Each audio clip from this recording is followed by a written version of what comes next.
हरे कृष्णा, राधे राधे। आज आपको उत्पन्ना एकादशी व्रत और वैतरणी व्रत का महत्व और पूजा विधि बताती हूँ। सही तरीके से करी हुई पूजा का फल हमें बहुत अच्छा मिलता है। पूजा में की हुई गलतियों से व्रत का फल तो देखो शून्य हो ही जाता है। साथ ही कई बार ऐसा भी होता है कि हमें दोष लगता है, तो इसीलिए हमें ध्यान रखना चाहिए। और जब भी पूजा करो तो अच्छा होता है ना कि छोटी छोटी बातों का ध्यान रखकर आप अपनी पूजा को अच्छे से संपन्न करो। तो इस वीडियो में हम उन्हीं बातों को बता रहे हैं जो आपको पूरी तरह ध्यान रखनी चाहिए।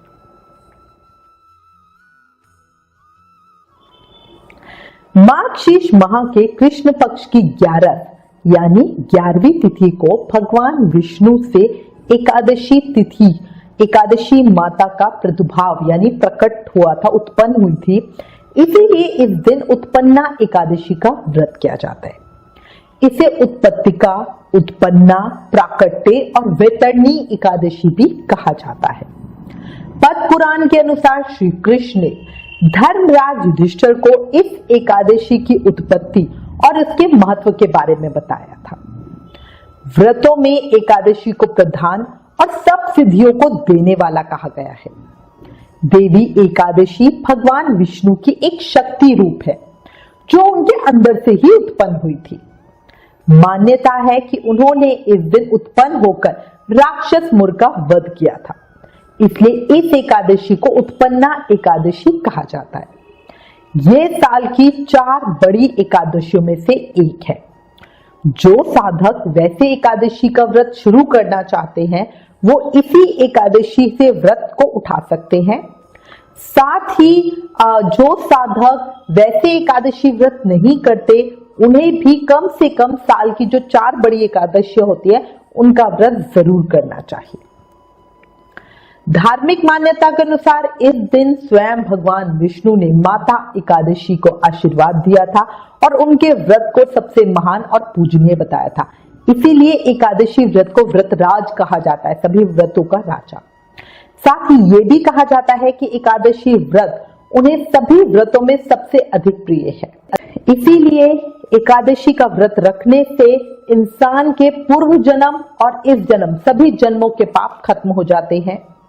ये व्रत पूरे नियम, श्रद्धा और विश्वास के साथ रखो, तभी इस व्रत का पूर्ण फल आपको मिलेगा और अंत में मोक्ष मिलेगा। अच्छा, याद रखना, इस व्रत का सबसे उत्तम जो पुण्य मिलता है वो है अश्वमेध यज्ञ करने जितना पुण्य, कठिन तपस्या, तीर्थों में स्नान, दान आदि से मिलने वाले जो पुण्य होता है उससे भी अधिक पुण्य उत्पन्ना एकादशी का व्रत करने से मिलता है। अब देखो, वैतरणी व्रत होता क्या है। सबसे पहले तो एक परम सत्य जान लो, जो प्राणी इस धरती पे जन्म लेता है उसकी मृत्यु होनी ही होनी है, ठीक है ना। इसीलिए इसको मृत्युलोक कहा जाता है। मृत्युलोक में जब प्राण छूटते हैं तो जो जीव होता है वो अपने कर्मों के अनुसार विभिन्न लोकों में जाता है। इस कर्म में जीव को वैतरणी नदी को भी पार करना होता है जो बहुत ही दुर्गम है। जीव मृत्यु के बाद इस नदी को पार कर सके, आसानी से पार कर सके, इसीलिए हम वैतरणी व्रत करते हैं। और इस चीज का जो वृतांत है वो हमें गरुड़ पुराण में मिलता है। ये व्रत साधक के मन को निर्मल करता है, शरीर को स्वस्थ करता है, हृदय को शुद्ध करता है तथा भक्त को सद्मार्ग की ओर ले जाता है। इस व्रत का पुण्य जीव का उद्धार करता है। सबसे पहले आपको उत्पन्ना एकादशी व्रत की पूजा विधि बताती हूँ, फिर वैतरणी व्रत की चर्चा करूंगी। सबको इस दिन व्रत रखना ही चाहिए। जो व्रत ना रख सके किसी भी वजह से वो एकादशी की पूजा अर्चना जरूर करे, व्रत कथा सुने और ज्यादा से ज्यादा नाम जाप करे। कई बार क्या होता है, बीमारी की वजह से हम नहीं कर पाते, ठीक है, तो आप ये जरूर करना। अब बताती हूँ आपको पूजा किस तरह करनी है। देखो, एकादशी व्रत रखने वाले को एक दिन पहले यानी दशमी की रात से ही भोजन नहीं करना चाहिए। भगवान का नाम लेते हुए जमीन पे सोना चाहिए। ब्रह्मचार्य व्रत का पालन करना चाहिए। एकादशी के दिन सुबह जल्दी उठ के स्नान करें, साफ कपड़े पहने और पूजा की तैयारियां करें। सबसे पहले हल्दी मिला जल घर के मुख्य मेन गेट पर दोनों तरफ डाले, फिर हल्दी से ही द्वार के दोनों तरफ सतिया बनाए। पूजा की जो सामान है, पूजन सामग्री मतलब जो है फल फूल वगैरह लेकर बैठे। सबसे पहले सूर्य भगवान को जल अर्पित करें। जल में थोड़ी सी रोली और गुड़ मिला ले और फिर सूर्यदेव भगवान को दे, बहुत अच्छा होता है। अपने एकादशी व्रत का संकल्प लें और इसके बाद भगवान विष्णु और मां लक्ष्मी का बढ़िया पूजन करें।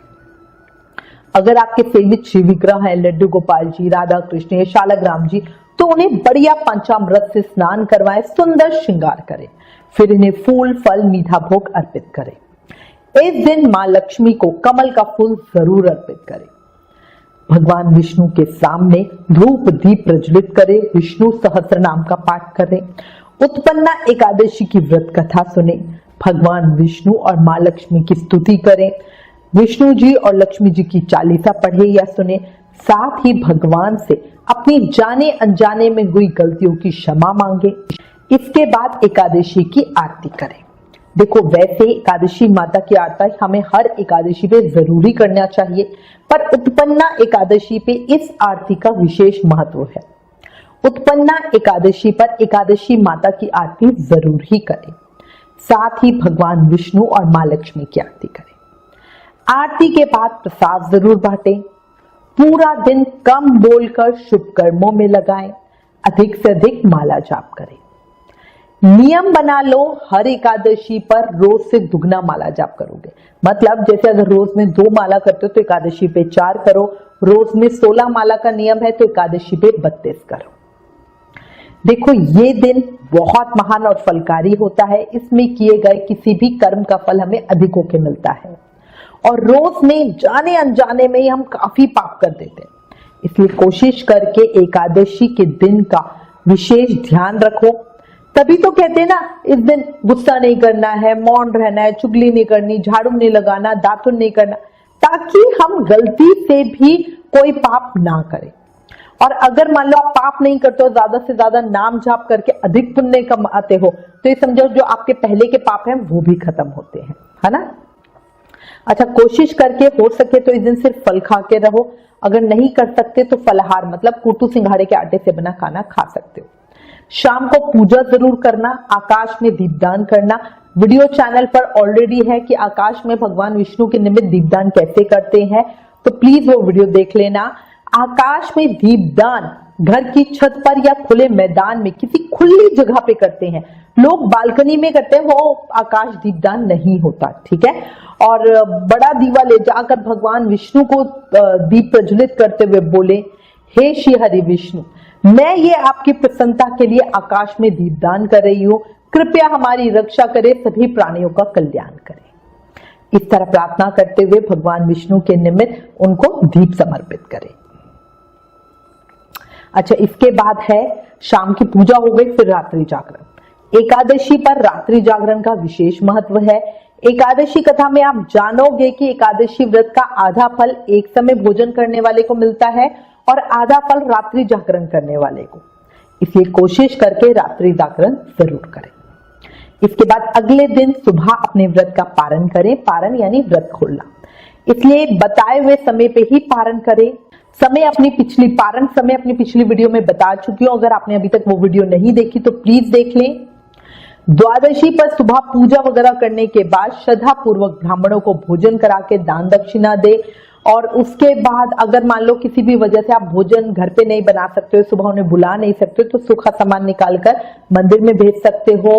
दान दक्षिणा के बिना पूरा नहीं होता, इसलिए दक्षिणा जरूर रखना। और इसके बाद आप खुद खा के व्रत खोल सकते हो। अपनी पिछली वीडियो में बताया था, बहुत महान फलदायी योग बन रहे हैं, इसलिए व्रत रखकर ज्यादा से ज्यादा नाम जाप जरूर करें। याद रखना, इस दिन भोग प्रसाद में बादाम और गुड़ जरूर अर्पित करना, साथ ही फलहार रूप में इसको आप खाना। इससे तोते की योनि से मुक्ति मिलती है। अगर आप चाहो, क्योंकि वैसे ही बादाम और गुड़ अर्पित करने से कुछ वो नहीं होगा, आप चाहो तो बादाम को पीस कर घी में भूनकर गुड़ मिलाकर हलवा बना सकते हो। ये आप व्रत में फलहार रूप में खा पी सकते हो। पर याद रखना, भोग जरूर लगाना और प्रसाद के रूप में लोगों को बांटना जरूर, ताकि उनका भी भला हो। स्वयं भी प्रसाद रूप में ही लेना, मतलब थोड़ा सा, ऐसा नहीं कि बादाम का हलवा है तो भर के कटोरा भर के खा लिया, ऐसा नहीं करना, ठीक है ना। और ये मत सोचना कि बादाम का हलवा है तो इसे प्रसाद में बांटूंगा कैसे, चाहे थोड़ा थोड़ा देना, सबको बांट कर ही खाना। अगर आपने निर्जल व्रत किया है तो ये प्रसाद अगले दिन पारण के समय लो। जो मनुष्य वैतरणी व्रत करता है वो मृत्यु के बाद जो वैतरणी नदी मिलती है उसे बिना किसी कष्ट के क्षण भर में पार कर लेता है। ये व्रत माघ शीर्ष माह के कृष्ण पक्ष की एकादशी के दिन ही किया जाता है। इस व्रत में व्रत करने वाले को नियम निष्ठा के साथ दिन के समय भगवान विष्णु की पूजा करनी चाहिए। रात में श्यामा गाय यानी काले रंग की गाय की सदा भक्ति के साथ पूजा करें। पहले गाय के सींग और खुरों को धो ले, फिर उन पर चंदन का लेप लगाएं। इसके बाद मुंह से लेकर पूंछ तक सभी अंगों की पूजा करें। पूजा के बाद अपनी सामर्थ्य के अनुसार पुरोहित को दान दक्षिणा देकर विदा करें। इस व्रत से मिलने वाले पुण्य का उल्लेख गरुड़ पुराण सहित अन्य पुराणों में भी मिलता है। मृत्यु के बाद जीव की क्या गति होती है ये कोई नहीं जानता। शास्त्रों के अनुसार कर्म करना ही उचित है, लेकिन सभी धर्म में कर्म फल के अनुसार नरक और स्वर्ग की बात कही गई है। जन्म जन्म के फेर से छूटने का उपाय तो हम एकादशी व्रत करके करते हैं, और यही मानव जीवन का मूल उद्देश्य है, क्योंकि किसी भी अन्य योनि में यह अवसर नहीं मिलता है ना। बाकी जीव योनि में क्या होता है, हमें बुद्धि थोड़ा होती है कि हम एकादशी कर सके। अगर मनुष्य योनि में आप पुण्य अर्जित नहीं करते तो फिर पता नहीं आपको वापस कितनी योनियों में भटकना पड़े, ठीक है ना। तो इसलिए बहुत आसान है। वैतरणी व्रत में ज्यादा कुछ नहीं, फलहार के साथ ही व्रत करते हैं। जो एकादशी व्रत के नियम होते हैं वही वैतरणी व्रत के होते हैं, बस इसमें गौ माता की पूजा एक्स्ट्रा की जाती है। अगर कोई सामर्थ्यवान है तो वो गौ माता का दान भी इसी दिन करे, बहुत अच्छा होता है। इसी के साथ मैं उम्मीद करती हूँ इस वीडियो में दी गई जानकारी आपके लिए उपयोगी होगी। इससे रिलेटेड अगर आपके पास कोई भी कमेंट्स या सजेशन है तो प्लीज हमें लिखें। ज्ञान बांटने से बढ़ता है, इसलिए इस वीडियो को ज्यादा से ज्यादा शेयर करें। Please like, share and subscribe. Thank you. Hare Krishna.